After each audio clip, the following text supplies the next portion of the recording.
Coach Odom with a statement. Hey there. How's everybody? How you doing, man? Yeah, good to see you, man. Good to see you. How you been? I've been good. All right.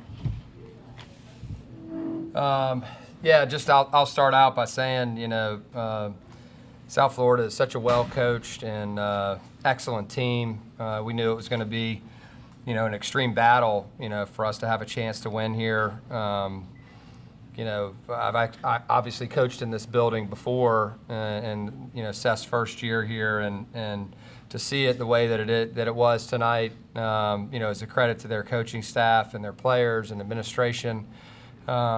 They've just done such a great job, and so that certainly makes me happy to see it this way. And I know that they're going to continue to build, on the success that they had this year. That was a championship program. Championship team, that we played today, and a team that really knows how to win. Like I said, a well-coached team. They know where the ball needs to go. They get it there, and you just have to try your best to stop it. And I thought, our guys did it enough times, over the course of that game to give ourselves a chance. Offensively, obviously, you have to score, to continue to have a chance to win. But a lot of different contributors for us, tonight that made big plays. Certainly the hustle plays. They were getting us on the hustle plays in the first half, the 50-50s, the offensive rebounds. And in the second half, we got some key ones there when we needed it most. Obviously, the free throws down the stretch. Sean's two were huge. Toby at the end there to seal it, was big as well. Free throw shooting has been a positive for us all year. But really fortunate to move on, and certainly excited for our guys. Coach, your three-point game was really good again. How do you stylize it and find the shots for your players inside an offense, depending on who the defense? Yeah, it's not always like a set play, to get a three. It's more drive and kick and off of penetration. The guys have just been trained, since day one to play at a good pace, in transition, and play in pick and roll and move the ball and try to gain an advantage. And when you get that advantage, try to keep it, and then just trust the pass. And there's times out there where we held it too long, tonight. And we do that a lot of games. And then there was times where, like even the first play of the second half, it was well-run play. We had an advantage, but just the quality of the pass wasn't there. We had two of those where we were getting ready to get an open shot, and all of a sudden the ball hits the floor and then the guy's hands. Or, it didn't even hit the floor. It was at his legs, and goes out of bounds, So just we've got to aspire to be cleaner with our passing. But, all in all, it's just really trusting one another. Ryan, can you speak to Chris Youngblood? It seemed like what a player. His force of will Yeah, in the game. Yeah, what a player.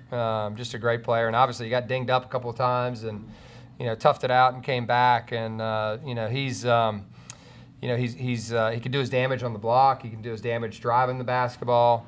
Certainly behind the three. He's got a beautiful shot, can get to the free throw line. Just a really tough matchup. Had it to do over again, probably wouldn't have given him any of those, the post-ups. We probably should have doubled him. That's typically what we do. But we didn't in this particular game going in. But certainly, a great player. Coach, how big was Zeb Jackson for you tonight? Zeb was huge. Zeb was huge. He wasn't the only one. Zeb made some shots early and really got going. His quickness, obviously is on display. Like, he's a really good defender. He had one play, where they were running a wide pin for Youngblood, and he sniffed it out and got in there and got the steal. And so, Zeb's just been there. He's been a great leader for us all year, and glad that he'll continue to be on our team. You guys did a really good job against Selton, making him drive to his right and kind of muddying up the waters down low for him. What was your scouting report on him kind of going into this game? Yeah, really all of the guys. They're excellent at driving the ball. They're excellent at, once they get a little bit of an advantage, they move it. All right, they trust one another. You can tell. They've been coached to do that, and they're always shot ready. And so, the key was, much like Villanova, we wanted to make sure that we weren't giving it. First half, we did a better job. I think they were 1 for 11 from three in the first half. Second half, not as good. They got some open, cleaner looks, in the second half. But, I mean, the key for us is arriving on the catch, being in the gaps and making sure that we're right amount of helping those situations without leaking twos. And, our 3-point defense has been there all year, and it needs to continue to be there if we're going to continue to advance. You guys have played with this wider lane now in the NIT these Yeah. last 2 games. Have you liked it? Do you see it adapting into the college game as it has in pros? I mean, I think they should streamline the whole thing. Personally, I mean, that's just my thought. It's all the let's make it all the same. As opposed to having. I don't know that rule necessarily translates to our rules right now. There's no illegal defense. I'm not sure that's one that I would advocate for, but who knows? Maybe other coaches like it. It allows you to be closer to the post.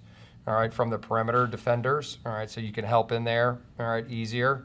Further runs to double if they're outside, but you can wait on them to get inside. Most of us are willing to live with fadeaway twos, from where that lane line is. Coach, James Hill with ABC7.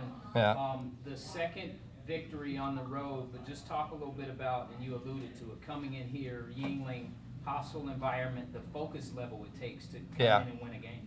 Yeah, I mean, we've played in some big-time environments, and this team kind of found itself on the road. We lost our first 2 home conference games, which was kind of a big smack in the face for us.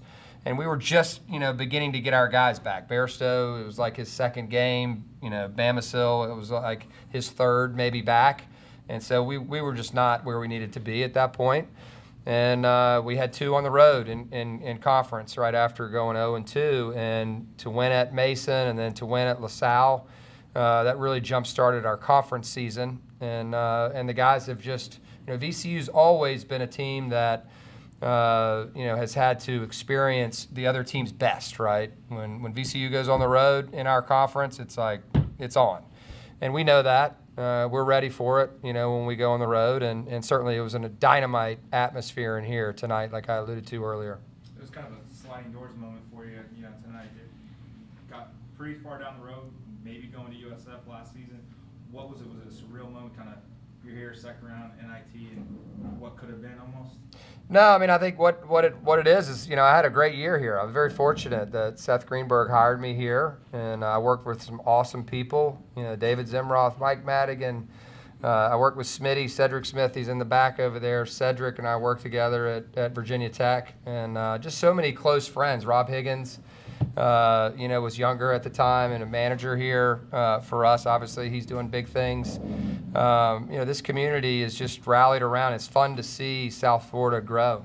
Mike Kelly's done awesome things here, at USF. And so it's cool for me. I haven't been back here, in a long, long time. So, to see it where it's at right now and see it grow, is really cool. Obviously, the football stadium and all the cool things that are happening here. Tampa is obviously a tremendous place to live. So, the community here is lucky that USF is a major part of it and continuing to grow.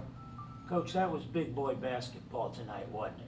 Was it big boy? Yeah, it was. Yeah, no, there's no doubt. I mean, that's a championship team we played, and we feel good about our team too. And it was certainly a physical game, at times. And I thought they stood up. They didn't give. When we took that little bit of a lead there, and we were trying to, elevate our play a little bit, they came right back and made some big time plays. And it was fitting the way it kind of went down right to the wire. Coach, you come out, you hit 4 threes right out of the gate. Yeah. Is that what you were looking to do, or just get the best shot? No, I mean, it's always just take what the defense gives you, right? And our guys, have a relative amount of freedom. We certainly run sets. We have offense that we run, but it's all predicated on moving the basketball, and finding the open guy. And when you're open, we allow you to shoot. If you're not a shooter, then you know what your role is. And certainly, we try to recruit skill and toughness and competitiveness. And I think this group has shown that all year. Coach, you just talked about David Zimroth. How much did he mean to your career? Because we get a chance on the Yeah. J.P. Peterson show to interview him and do our basketball segments. Yeah. And he always talks about USF and everything there. So Yeah, how much did he Z's always been a tremendous mentor for me. I was a young, know-nothing kid, coming in here out of Hampton-Sydney College. I just finished playing. And that team that we were fortunate enough to coach that first year, they gave us everything that they had. Andrick Frazier, Brian Lamb, like all those guys, Harper, and there's obviously more guys that I'm missing there, but just such a cool thing. But Z taught me a lot about the business, and not only just the coaching side of it, right? Like he was excellent, on the court. He was excellent in terms of, scouting and getting his guys ready and coaching the guards. But, more than anything, he also was an excellent recruiter. He's a great people person. And he was a hard guy to tell no, in a lot of ways. And we had many a walk around, this place. And he would look at himself and say, is there any place better than this? Look at this. We had a good time. We had a good crew. I'll just say that. Coach, basketball games in March. Can you talk a little bit about the NIT? It's been around for Yeah. a number of years, and it's special. Yeah, no, it is special. I've been fortunate to watch my dad, coach in it a number of times, and he and his teams, Wake won it once and South Carolina twice. And one of those South Carolina teams, they lost to Florida, I think it was. It was in that back-to-back time, when Donovan was there. They lost in the championship, I think, by 2 points in the SEC title game. And they, marched into the NIT. And, it takes a special team, to like deal with the blow of not making the NCAA tournament and then, be able to turn the page and then focus on what's next. And, one of the things that we talked to the guys about, before the game was like, there's going to be 8 left after tonight in this tournament. There's going to be 16 in the other one. And like, what a shame if we don't come in here and really compete as hard as we possibly can to be one of those teams. And so I'm definitely proud of our guys. And it's something that you have to prove yourself every day.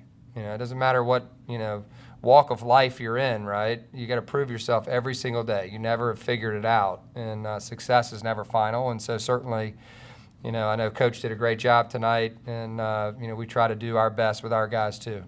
Could do like 2 more? Or we can be done. You guys finished?